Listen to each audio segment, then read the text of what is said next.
छत्तीसगढ़ सामान्य अध्ययन से संबंधित 10 प्रश्नों पर रोज हम डिस्कशन करते हैं, जो कि सीजीपीएससी और सीजी व्यापम के परीक्षाओं के लिए बहुत ज़्यादा इंपॉर्टेंट हो सकता है। सीधे हम लोग क्वेश्चन पर चलते हैं। तो आज का पहला क्वेश्चन है, सुमेलित करने को बोल रहा है।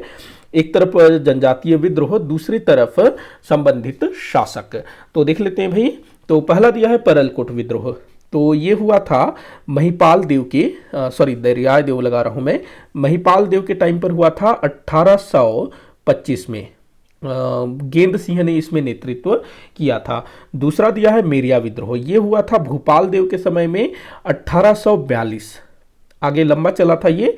उसके बाद दिया है मुरिया विद्रोह। ये हुआ था भैरम देव के टाइम पर। ये 1876 में हुआ था, जिसमें झाड़ा सिराहा ने नेतृत्व किया था। अगला दिया है भोपालपट्टनम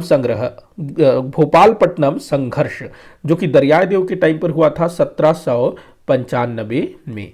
तो आपको डेट भी याद रखना है, नेतृत्वकर्ता भी याद रखना है और शासक भी। तो कूट क्या बनेगा? 4 1 2 3।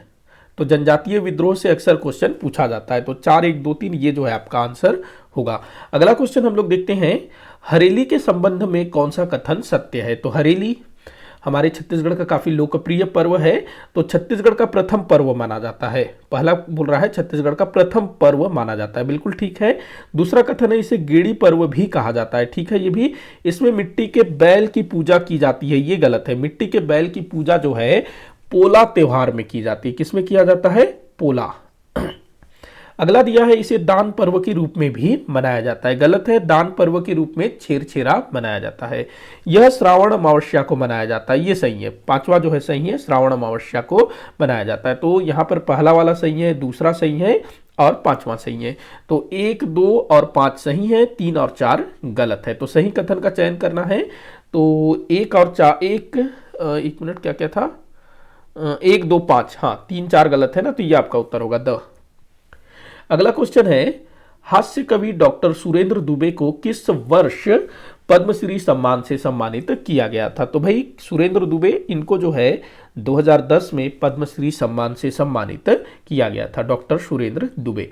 अगला क्वेश्चन है, छत्तीसगढ़ राज्य का कौन सा हवाई पट्टी डीआरडीओ, जो डीआरडीओ है ना, डीआरडीओ, तो ये जो है ना मतलब कौन सा हवाई पट्टी डीआरडीओ के नियंत्रण में है? मतलब कौन सा एयरपोर्ट डीआरडीओ के नियंत्रण में है? तो जगदलपुर का जो एयरपोर्ट है वो डीआरडीओ के नियंत्रण में है, क्योंकि बस्तर क्षेत्र में डीआरडीओ से संबंधित काम होता है।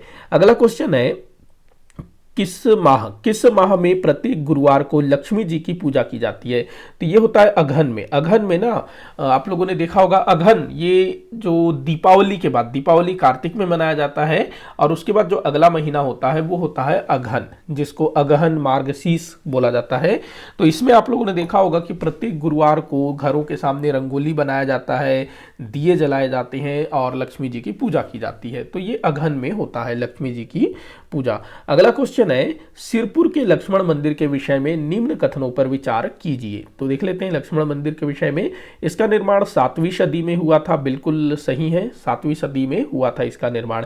यह मंदिर पूर्णतः लाल ईंटों से बना है, ये भी ठीक है। इसके गर्भगृह में भगवान विष्णु की प्रतिमा है, गलत है ये। ठीक है, ठीक है क्या? हाँ ठीक है, ये ठीक है, मतलब तीसरा वाला भी ठीक है। तो पहला सही है, दूसरा सही है, तीसरा भी सही है। इसके गर्भगृह में भगवान विष्णु जी की प्रतिमा स्थापित की गई है। उसके बाद दिया है, इस मंदिर से प्राप्त प्रशस्ति की रचना कवि ईशान देव ने की थी। तो ये भी ठीक है। जो कवि ईशान देव है ना, ये महाशिवगुप्त बालार्जुन, जो पांडुवंश के शासक थे, उनके दरबारी कवि थे। तो यहां ध्यान रखना, सभी कथन सही है। और जितना भी मैंने पॉइंट लिखा है सिरपुर के लक्ष्मण मंदिर के बारे में, इनको अलग अलग भी पूछा जाता है। आपसे ऐसे पूछ देगा कि सिरपुर का लक्ष्मण मंदिर कब बना था? तो 7वीं सदी में पांडुवंश के शासक महाशिवगुप्त बालार्जुन के शासनकाल में महाशिवगुप्त बालार्जुन की माता वशाटा देवी ने अपने पति हर्षगुप्त के स्मृति में इस मंदिर का निर्माण करवाया था। तो ये भी ध्यान रखना, महाशिवगुप्त बालार्जुन ने नहीं बनवाया था, उनकी माता ने बनवाया था महाशिवगुप्त बालार्जुन के शासनकाल में। अगला क्वेश्चन दिया हुआ है, तो यह कूट क्या होगा? 1 2 3 4 सभी सही है।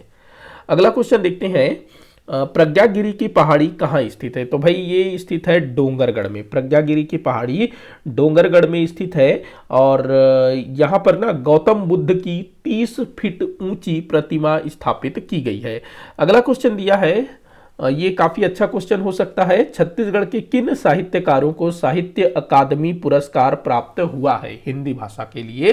तो मेरे ख्याल से अभी तक ये क्वेश्चन मैंने किसी भी एग्जाम में नहीं देखा है, या पूछा गया होगा, मैंने नहीं देखा होगा।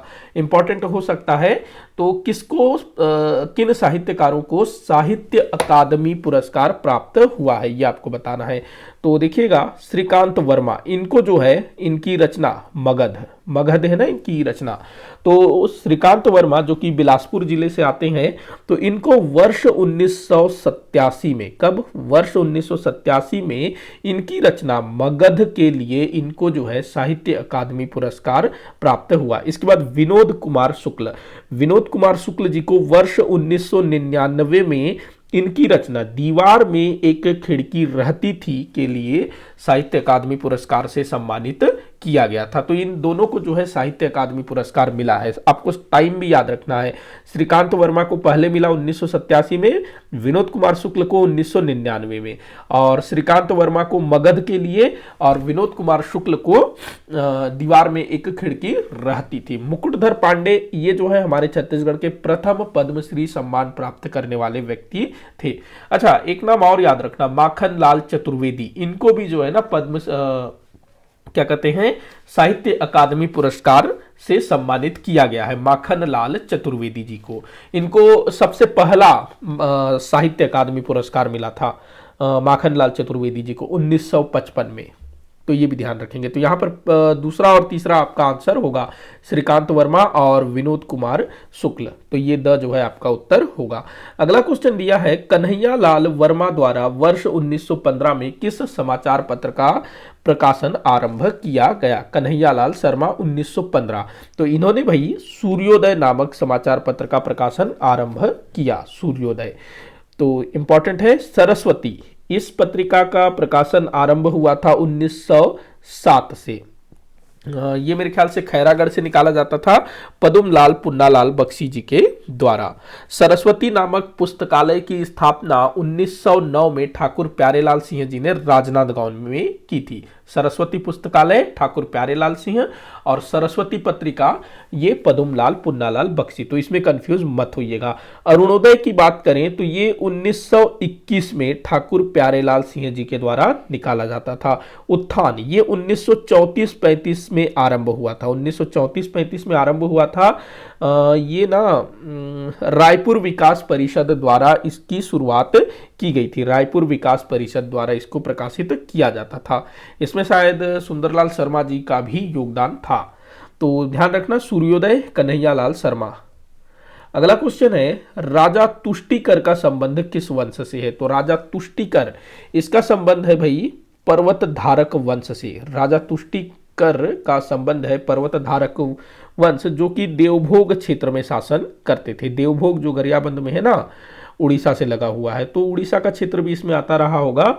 तो ये जो है तुष्टिकर पर्वत धारक वंश का शासक था। इनकी इष्ट देवी का नाम याद रखना, स्तंभेश्वरी देवी। स्तंभेश्वरी